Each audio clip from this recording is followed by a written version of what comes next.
it's Robin, R Silent Crafts, and welcome to my studio. Everything old is new again.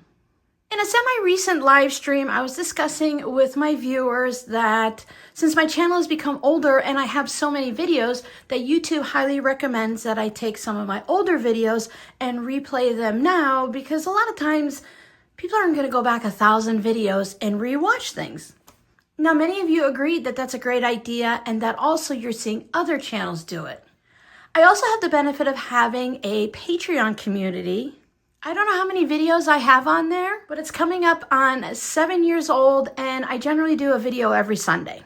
I will also be going through and handpicking a Patreon video and popping that up every now and then here on the YouTube channel. What I'll do is I will go into the pinned comment on like today's video that you're currently watching, and I will leave a link to the original video in the pinned comment, also letting you know that this is a replay video. If the video needs a little updating, I will attempt to do some editing on it just to take some of the empty spaces and close it up. I know many of you guys love the extra rambling, so I will be leaving most of that in. I was supposed to be cutting out bowl cozies while chatting, but I forgot. I want to remind you that also today is the last day for the sale in my Etsy shop, where I have over 80 items on sale for 30% off. I will definitely be using those scraps. These are quite large. They're 1 3/4 inches wide and 12 1/4 inches long. I'm going to continue working on my bowl cozies, and I hope you enjoy this video. For those that might be concerned, this is not going to be a weekly thing that you're going to see an old video consistently, but I will be bringing them forward periodically, maybe once a month, maybe once every 2 months, just to give myself a little time to catch up and work on projects, and to also show you guys some older videos that you may have missed. I'd love to hear down below in the comments, did you watch this video when it first came out? Have you been following me that long? I hope you enjoy your video, and I will see you guys tomorrow for the November 1st live stream. That's right, guys, it's November 1st. The rest of the year is just going to be flying by. When these videos come up, if it is something you've already seen, maybe just let it play in the background while you work on your projects, because I love to keep you guys company while you're busy working. Hey guys, it's Robin, R Silent Crafts, and welcome to my craft room. So we're gonna make ornaments like this. They are fully lined all the way down to the toe, although we don't need to if we don't want to. I'll talk about that later on also. It has a little hanger on the side. I did figure out where to put the hanger so that it hangs off of it and you can stitch it right in, or you can just do it and attach it on the side with a button like I did with any of these. So to start for this, you're gonna need to have your fabric. We're gonna need outer fabric and lining fabric, and you're gonna need a pattern for your stocking. And you can make these stockings in any size, from the little tiny mini ones all the way up to large enough to stuff and hang on your fireplace for your kids. Now, I do tend to use a different pattern and a way to sew them together when I make the larger stockings. What I'm gonna show you today, I like to use just for these small ones, and it works out really well. But it can easily be adapted to a larger stocking. Now, these stockings are just your outer fabric and your lining fabric. There's no stabilizer, there's no batting in it, there's nothing like that, no interfacing, it's just plain fabric. So these are very easy. I was thinking something like this you could easily put into the mailbox and mail in a Christmas card. I don't know what your rules are in the country you live in, but here in the US, that if your Christmas card can fit through and it's less than 1/4 inch thick, then you can go ahead and mail it just for the regular price of a postage stamp. I picked this up on Etsy somewhere. This is just 1/4 inch wide, and it shows me after I make an envelope if I can just mail it as a regular Christmas card or a standard envelope, or if I have to upgrade it. Now, the other thing you'll need is a pattern to draw your stocking. The ones we're using today, I found these at Orange Betty, orangebetty.com. She has them in a variety of sizes.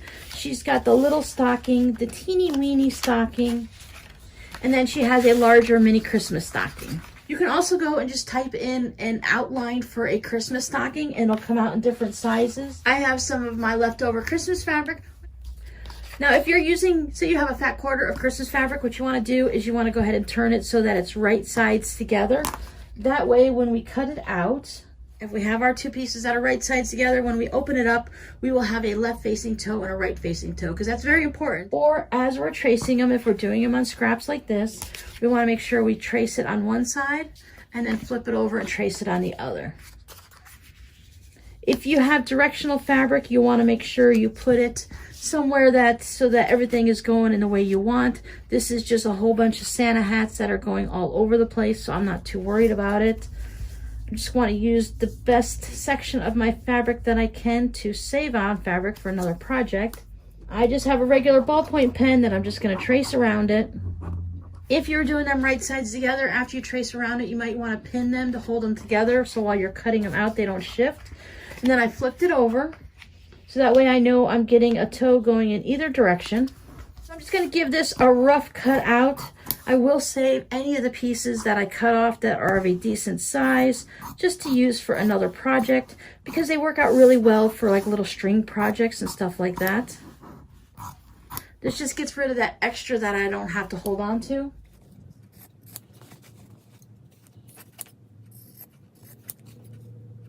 Now, if you were only planning on making a couple of these, you could go ahead and take your paper template, put your fabrics right sides together,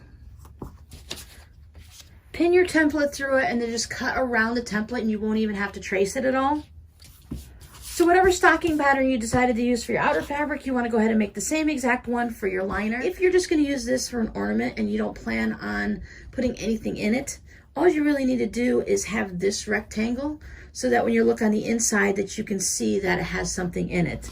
So you can just trace it to this point, and then when you go to do the stocking and we stitch it all together, you'll be stitching across the bottom versus following all the way around.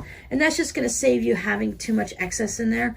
I did use the extra lining in there. I went all the way through just in case I want to put a candy cane in there or something like that to hang it on the tree. I do have a little piece of scrap ribbon.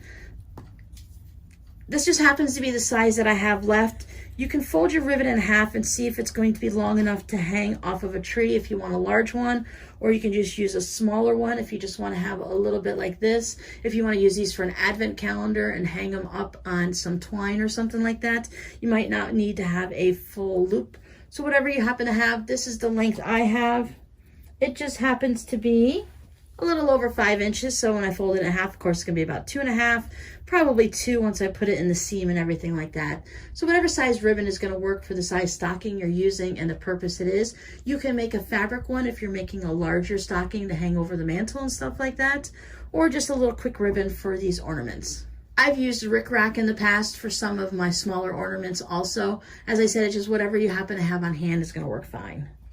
Now to stitch our little stockings, I start by laying them down so I have the left going to the left and the right going to the right, and these are my outer fabrics. And then I'm going to do the same thing with my liner. Now with mine, I need to watch to make sure that I have it, so we're going to put them right sides together. So you're going to want to have it so that their toes are going in the same direction and that everything matches up. We're going to take it to the sewing machine and we're going to stitch across here. Gone ahead and stitched across the top. And then I gave it a nice good pressing and I pressed the seams open. Everything just seems to lay nice and flat that way when you press it open. It cuts back a little bit on the bulk. I did add my little tying ribbon here. I just went and stitched it just 1/8 of an inch into the seam allowances. So what we're going to do is we're going to take our stockings and we're going to lay them right sides together, and we're going to make sure that the outer fabrics match and that the lining fabrics match. I do like to add pins to mine, so I just line everything up nicely. I want to pin through my ribbon. Now, depending on your confidence level when you're stitching, you can go ahead and put pins all the way down and around. If you feel comfortable doing that, I just put one in the heel. You could probably do it without pins. I just don't want to worry about anything shifting. Now I'm going to take this over to the sewing machine, and I'm going to leave a little space for turning it inside out here. We're going to stitch all the way around everywhere. So I'm going to leave a turning spot just a couple fingers wide. I'm going to go all the way around my curves. I'm going to do about a 3/8 inch. So everything's been stitched around. You can see I did the thing where I start off the edge and come in, stitch all the way around and go back off the edge to make it easier to fold that under. Now, because these are curves and we want everything to have a nice smooth flow to it, we're going to go ahead and have to trim up our seam allowances. Now you can go ahead and use pinking shears and just take that down a little to 1/4 of an inch, 1/8 of an inch. And these pinking shears, because it has all those little grooves that it cuts out of it, it's going to allow the fabric to stretch a little and lay flat. But if you don't have pinking shears, you can just take something with any type of scissors that have a nice sharp point. Now you want to cut up close to the line, but you don't want to cut all the way to the line, because then you'll cut your line. And I just put little snips all the way through like this. I'm going to cut the extra bit of my hanging ribbon off. So whichever ones you're working with, pinking shears or the regular scissors, just go ahead and just make it so that everything's going to lay nice and flat when you trim it all, when you turn it right side out. Now I keep some turny-outy tools that I like to use for turning small things like this. If you have any other device or any type of a tube turner or thing like that that you use, that's great. I have a pair of hemostats that I've had forever. And I just kind of wiggle it into my seam down here in my lining, my little opening. And I pull out one toe. Then I go back up and I pull out the other toe.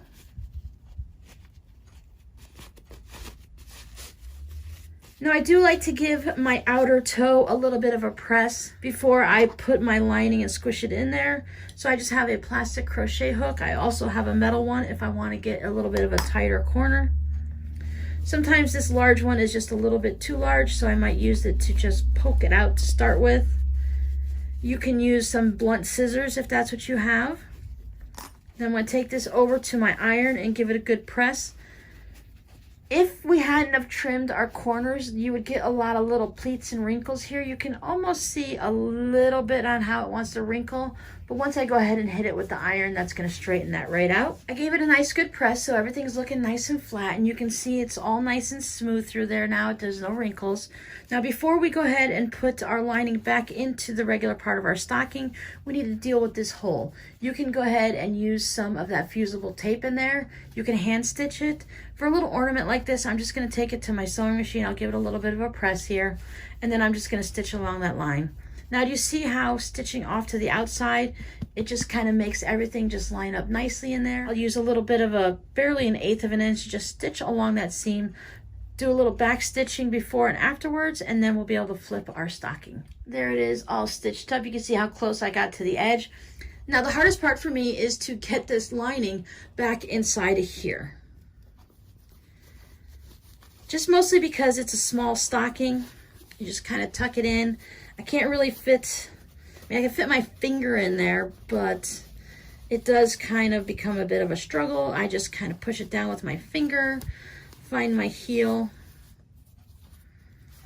My most important thought is that I want to make sure that that my lining is not sticking outside of my stocking. So you can take it over and give it another good press.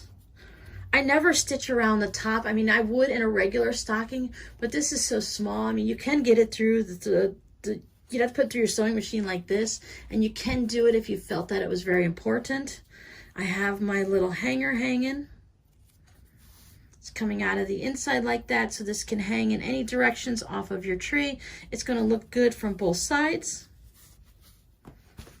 But you just look around. You can find any size stocking on the web, and you can also resize it on your printer if you want to. So I hope you guys have enjoyed this tutorial. So if you're watching this video a little bit closer to Christmas, Merry Christmas everyone, and I'll see you guys next time. Bye.